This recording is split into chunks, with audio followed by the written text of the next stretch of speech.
Thanks for checking out another upload of Escargot Boosted Garage. I'm here with my buddy Max. What's up, Corey? What's happening, man? And checking out his awesome lineup of trucks and customized vehicles. He also does a thing called Street Cut Truck Diecast, which he modifies. Yeah, Hot Wheels scale cars, 1/64 scale, and post them on social media videos. Yeah, it's pretty rad. So anyways, we're going to do like some build breakdown stuff on these trucks, and then I'll show you his workshop for doing the street truck diecast stuff. Cool, Max. Well, anyway, I want you to walk us through. We'll go through each build and just kind of tell us a little bit about each build and kind of your inspiration behind it and that kind of thing. So what's the scoop with the tracker here? Sure, the tracker we kind of bought as a joke, to be honest. My buddy Tanner and I were hanging out at his place one night, and we were on a real topless SUV kick. And somehow we came on trackers. So of course we took the marketplace in a matter of minutes, and 2 days later bought this thing. It was bone stock, came out of Elkford, BC. Lowered it, a couple coils in the front and in the back. Found these old school Boyds. A friend of mine picked them up out in Mission, BC. And then replicated this decal from one that we found online. The photo that I used online was black and white. I don't know what colors it actually was. Yeah. But the pink, the blue, and the teal just I love really it. wanted to scream the 90s. For sure. It's super error correct, and I love I see, like, I know you call it a joke build, but it's a very fun, it's a fun car. It's stick too, and just super, super cool. You don't really see a ton of them running around anymore, and this one's really, really mint. Yeah, it's kind of funny. This thing gets more attention than the other trucks do on a daily basis. The first time I had it out this spring, I think I got stopped 4 times. And everybody's got a story about a tracker, whether it's fitting 10 people in one in high school or using them hunting, or, you know, someone's parents had one. And yeah, most of them have had a pretty rough life. This one's been decent. We had to clean up a little bit of the body. Yeah. And it's not perfect by any means, but it serves its purpose. The kids love it, and I think it hits the nostalgia for big time for everyone. I love it. Every time I see it, like, you brought it to Cars and Coffee a couple times, and even those days, like, I got a huge smile on my face, kind of just to see it. It's cool, right? Yeah, it's it different. really is. It's fun. I think last summer we put more miles on this thing than we did anything else. Yeah. Yeah, no, that's awesome. Cool, man. Well, brings us to this next one. This one's this truck's a gem for sure. Like, you definitely don't see, like, it's pretty limited production, the Ram Charger convertible like this. Yeah, the full tops, there's lots of fixed top Ram Chargers, not a whole lot of full tops. I can't say I know the numbers. I'm not really a numbers guy or anything like that. Yeah. We bought this one from my service manager at the dealership a few years back with the intent of painting it and selling it. And the full top had been siliconed on, so, you know, to get it off, you had to cut it and kind of wreck the paintwork that had been done. So, for sure. So we did that. But then we were close to selling it, and I don't know, I just had a gut feeling that lowered on wheels would be pretty cool. So when we didn't make the sale to this other guy, or when we didn't bump him enough, I don't know, I just thought, let's do it. So it's lowered with van control arms in the front. And then you flip the hanger out back and add a OBS Chevy truck spindle. Awesome. And that's how it came out. Ordered wheels for it, slapped them on. The fitment just ended up perfect. It's actually 5-on-5 bolt pattern with an adapter, because I was paranoid the wheels, I was just paranoid we wouldn't like the look of it and didn't want to get stuck with some weird spec wheels. So they're set up for a square body Chevy truck, and the fitment just worked out really well. Awesome. Yeah, I know. I love this thing again. Like, super fun to cruise around in, yeah, right? Like, you can't took the really top off once. It hasn't been on for 3 years now. Yeah. Yeah, no, that's amazing, man. It's always good to see it out. It's fun cool for the kids too, right? Yeah, they love hanging off the roll bar on it, and yeah, it's obviously gets lots of attention too. Yeah, and I think I saw online you've got some performance plans for it. Yeah, it's a 360 now. You know, you get lots of thumbs up and cool truck, and then you go to start it and it stutters, and it's carbureted still, of course. But I did manage to find a Hellcat powertrain for it. Amazing. So got that in hand. Now just toying with the ideas of a full chassis. You know, I had priced out coilovers all the way around, and then labor, and taking it all apart and putting it all back together and coating it. And, you know, you get pretty close to the price of a roadster shop chassis or something like that. And obviously a For sure. roadster shop name holds a lot more water big time to the or a lot more value to the build versus just a bunch of welded in stuff. So cool. That's the plan. Nice. I love it. It's going to take a little bit. Yeah. But we got some of the parts, and it's just getting the rest. Nice. At least it's a driver right now anyways, right? You can still go out and enjoy it, and that's kind of the beauty of a build. And nothing to worry about it. We you don't have any shortage of sweet trucks to run around in anyways, right? Yeah, so thanks, cool. And brings us to the cat eye. After we I'll probably get you to pop the hood on this one, because I'd like to see kind of under the hood of these next two trucks. Sure. After we go through it. But yeah, tell us a little bit about this truck. So this truck I bought from a friend out in Ontario. His name's Ty. And credit to Ty on the whole truck. There's nothing on it that I've changed other than some very small stuff you can't see. So Ty owns a body shop out there. Him and I would have met on the forum, like GM Full Size and Custom GM back in the day. And his buddy Brandon was probably the connection for us. This truck was a bit more of a base model truck earlier in its life. If I recall, Ty bought it with the 5.3 in it and the supercharger on it. He went through a few different 4L60s and finally had enough, and T56 Magnum swapped it. So it is a 6-speed truck. That's where the plate comes from. Yeah. That was Brandon's idea. Just pissed off with the 4L60s. Love it. But yeah, the truck's on coilovers front and rear. It's got a Watts link out back. HREs all the way around, 11-inch wheel in the back. 22s. Yeah, the fitment is on point. Yeah, the fitment is ridiculous, and Ty's really known for that. He just did a Typhoon where the fitment is also absolutely ridiculous. Nice big brake kit on it too. Yeah, Willwoods, small supercharger, but truck makes about 400 horse at the wheel. It's enough to have fun, especially with the stick. Big time. And yeah, a couple body mods on the front. You probably wouldn't notice if you weren't a cat eye guy. In between the headlights is pretty obvious. I think I get a lot of questions on that, but Ty made those himself. And then the other one's actually the front bumper, where the license plate goes in the center there. It's supposed to be split slots. Cut those out and made it one single. Love it. I think that gets slept on a lot. I don't think anybody. Big time. Yeah, I didn't notice that myself. Yeah, it's not that I'm a cat eye specialist or anything, but yeah, no, it's something that slipped by me for sure. The front fenders and the bed sides are ever so slightly flared just because of the wheel fitment. Yeah. That's again something no one would really notice. No.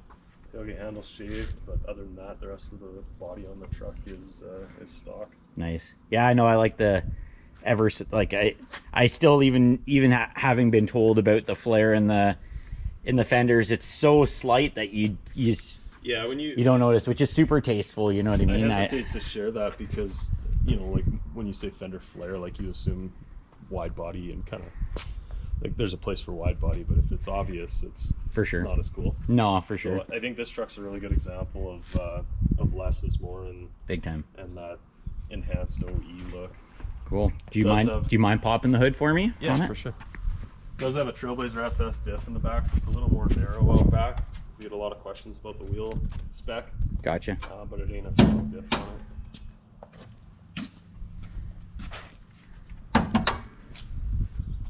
I'll have the hood Sweet. half closed so that it's shaded. Yeah, that's perfect. Cool.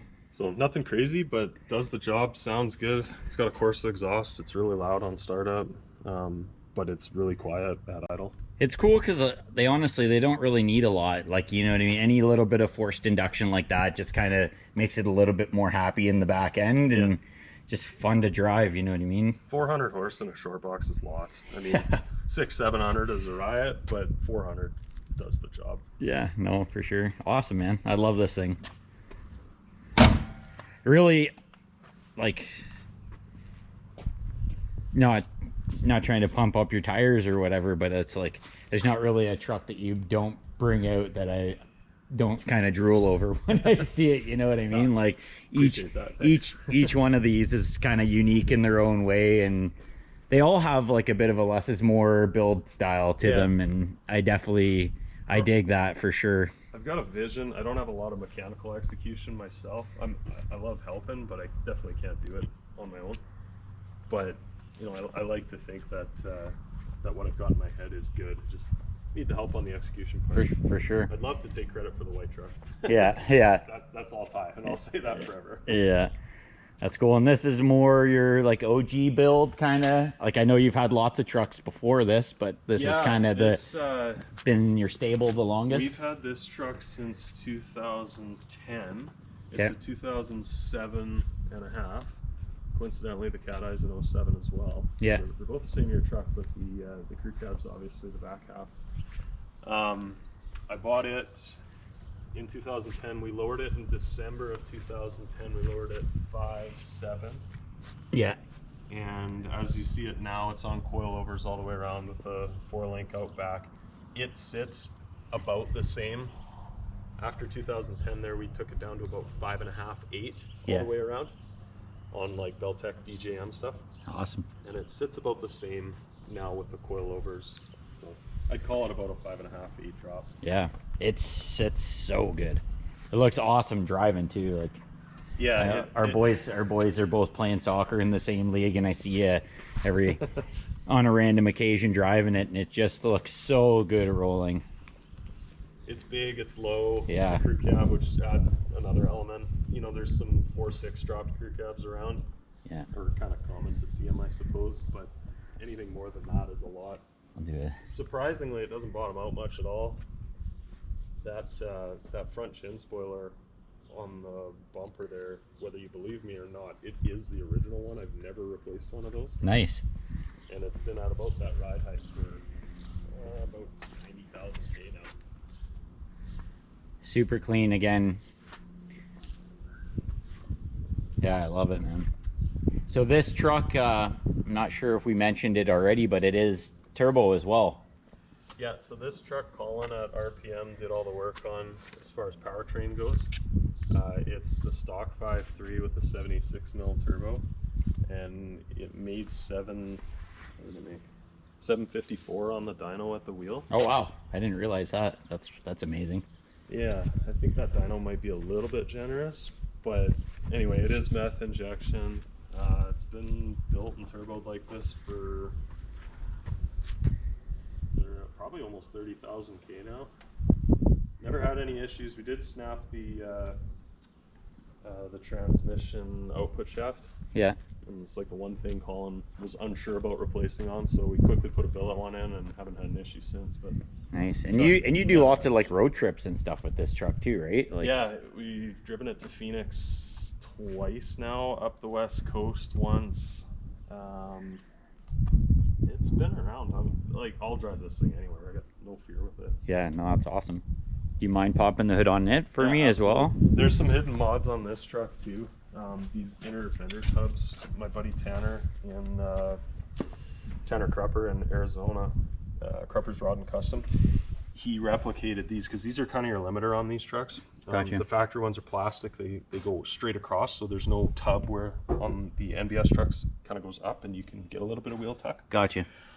So, you know, the forum hack is cut the top of the plastic out, and then the wheel can travel up an extra inch or something. For sure. Finally did it right, and Tanner did some out of sheet metal. Nice. And they're stepped up in there. You can't tell from under the hood. It's all stock looking. He did an incredible job. Wicked. But yeah, nobody would ever find those. Out back, the wheel tubs in these trucks are real shallow too. Yeah. Really, really small. So we actually put another set of NBS wheel tubs in the back of the box of this truck to tub it without, you know, putting trailer fenders and making it obvious. Cool. It's bedline. You can't tell if you don't know. Inside's 100% stock. I don't think we did anything. Yeah.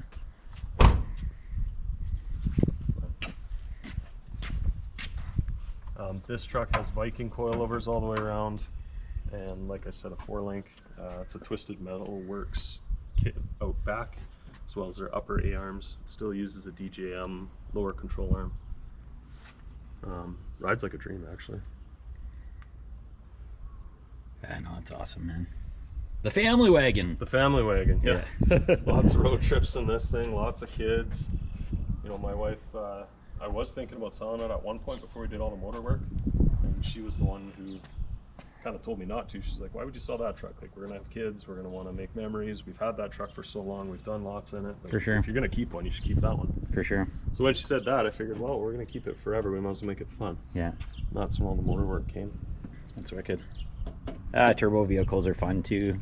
Yeah. Especially, like, it's nice to hear a success story as well with one that's not like super like high maintenance or problematic or things like that. You know what I mean? Like, sometimes the reliability on this thing has been really good. Yeah, no, it's excellent, man. And I mean, there's probably some stuff we did to it that we didn't need to do, but I did tell Colin, I said, when we built it, I said, like, hey, if there's something you think might fail, just do it now, because again, I'm not mechanically advanced, and I know Colin's gonna have a wait list, and I don't want to be stuck with downtime, so just do it right.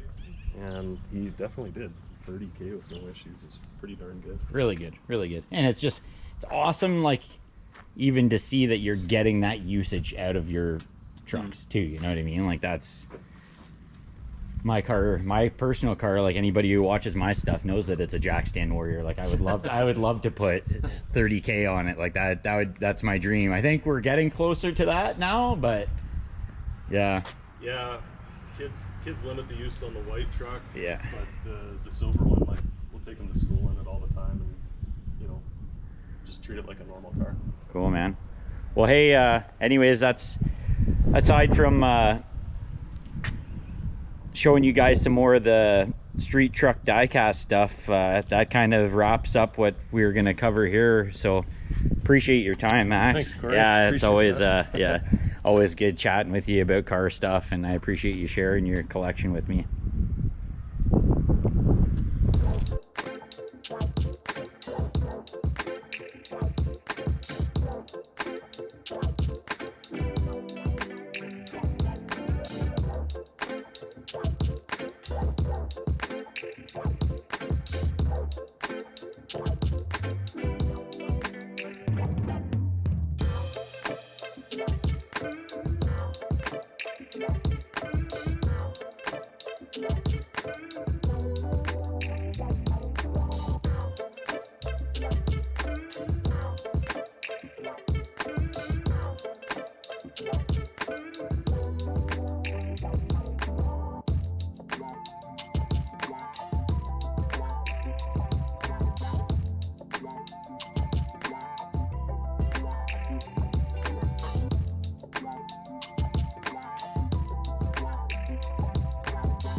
All right, so I'm back here with Max. We're here to check out the street truck diecast setup that he's got going on in his garage. We're going to ask him some questions about how he got started, what inspired him to do this kind of thing, and just get you guys some more information. It's actually like super, super cool, and the following that he's got online speaks for that itself. So anyways, hope you guys enjoy this and check it out. Make sure you give him a follow. I'm going to put a link in the description for all of his contacts and social medias.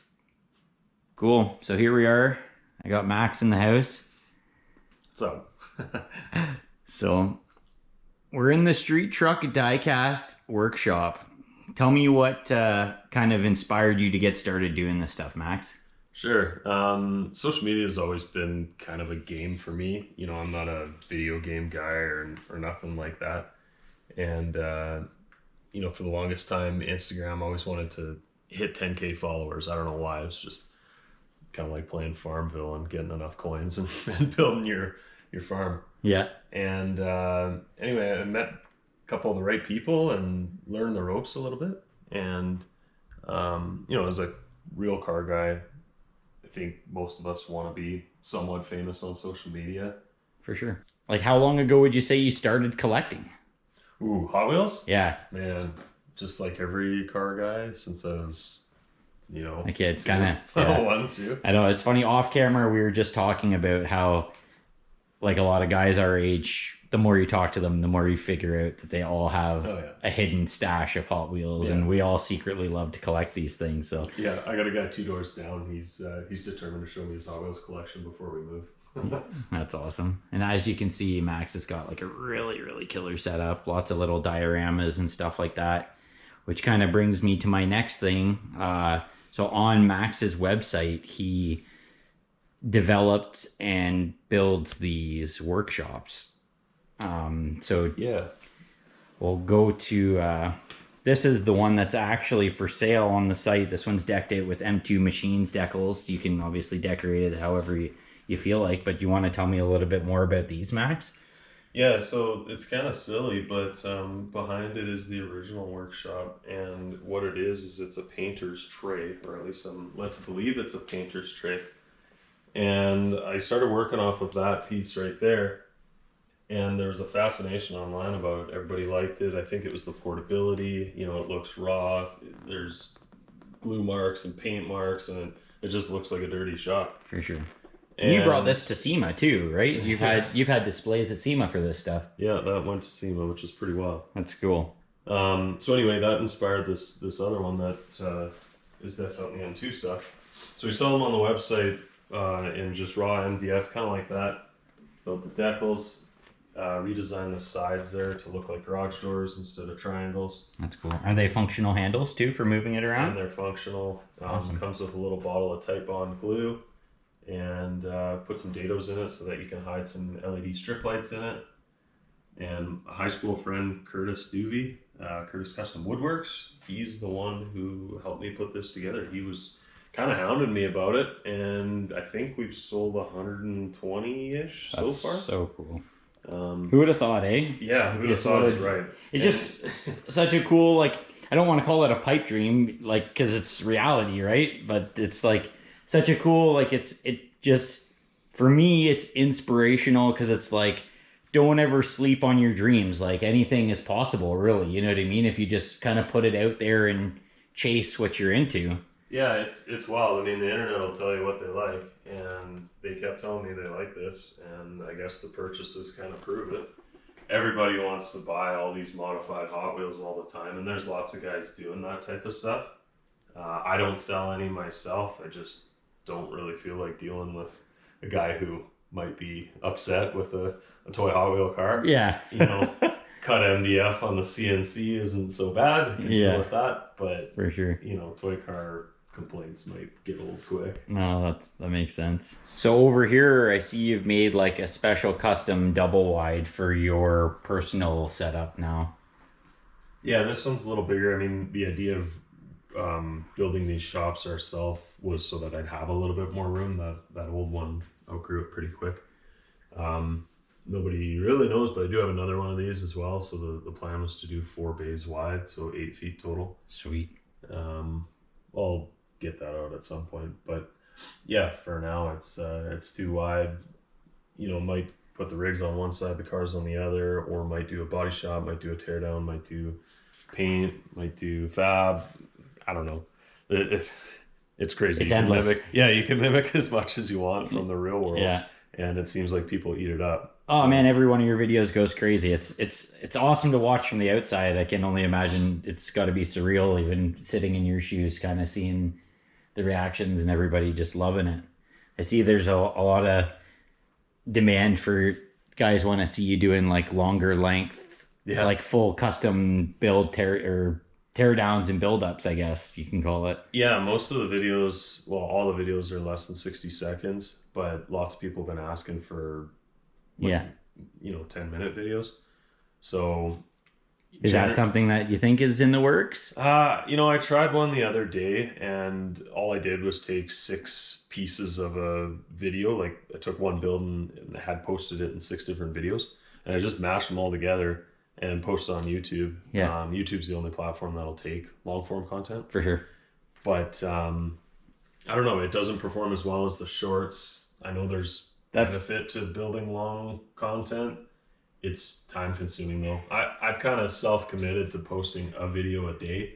For sure. And if you're trying to do long-term or long-form content, that's going to be impossible. Yeah, and also keeping the quality up. Like exactly. I love your short form stuff. I'm not bashing what you're doing at all. I was just curious. No, because obviously you have a formula and it's working for you. So why, if it ain't broken, don't fix it kind of deal. And I'm the same. Like to watch a 10-minute YouTube video, I don't think I've ever done that. You know, I get into the YouTube video, I try to find the spot I'm looking for and then get out. Like for sure. A 30-second reel to watch all 30 seconds is pretty wild for me. So big time. No, and I see that on my end. Like I've been getting into more of the shorts and trying to expose that because I've been finding that a lot of people are kind of been attracted to the channel through the shorts and then they subscribe or watch the longer stuff just because they watched the short. But like you're saying, the analytics don't lie. Like if I have a 15-minute video, I'm lucky to get 3 minutes of average watch time. Yeah. Which is crazy. And 3 minutes is a long time. Yeah. You know, I think a lot of which pains me. I post are like 7 to 15 seconons average watch time. Yeah. It pains me because I know how many hours I spend either filming it or editing, you know what I mean? Yeah. Like it's almost an hour a minute essentially. I think long form content builds a closer relationship with your followers. For sure. But I think it kind of seems like nobody cares about you until they determine that you are someone that they want to care about. For sure. So I agree. It takes a while to get there. And I mean, I think I might be there to a certain degree. I'm going to test it a little bit and see what people think. Yeah. And I guess if that's what they want, then that's what we'll do. But cool, man. Well, I appreciate you having me again, dude. This has definitely been a good experience, both filming your truck collection and seeing what you're doing here. Because, I dig all of this stuff. It's cool, and it's cool even seeing the support you've gotten from. I don't know if you want to call them sponsors or whatever, but it seems like Square Body Syndicate, M2 Machines, like a lot of people are kind of. It's made a lot of good networking for you. It looks like, you know what I mean, in the truck world and everything else. They're all kind of connected in some way or another, you know what I mean? So yeah, they are. Everyone on that back wall of that shop there has done something for me. And but Kenny Joss, local guy. Yeah, Curtis Custom Woodwork, sorry. Yeah, Curtis is the one doing all the shops. Ben Pack has been phenomenal. Like I can't even. It's hard to talk about. Jason at Hills Hot Rods, obviously. Battery Tender's been amazing. Yeah. I don't know. Everybody's done something, and it's pretty wild because at the end of the day it's Hot Wheels. Yeah. But I guess if we can tie it into the real stuff, it works. Yeah. No, for most of us guys, man, you're living the dream. So kudos to you, dude. It's awesome to see. Thanks. Awesome, guys. Well, if you're still following along, I thank you for that. This has been a longer video, but full of awesome content. And I appreciate, thank you, Max, for giving us your time and showing us your collections of both your real full-scale trucks and your die-cast stuff. It's been really, really inspiring, to be honest with you, to say the least. If I can give them one more shout out, again, Street Truck Diecast is the Instagram, the YouTube, the Facebook. You can find them all on all of those platforms. Again, I'll put a link in the description for all of his social media and his website where you can purchase the workshop. He's got merch. I'm rocking my Street Truck Diecast hat tonight just for the special occasion. And again, thanks for checking out another upload of Escargot Boosted Garage. Hope to get more content coming to you guys soon. Thanks. Have a good night.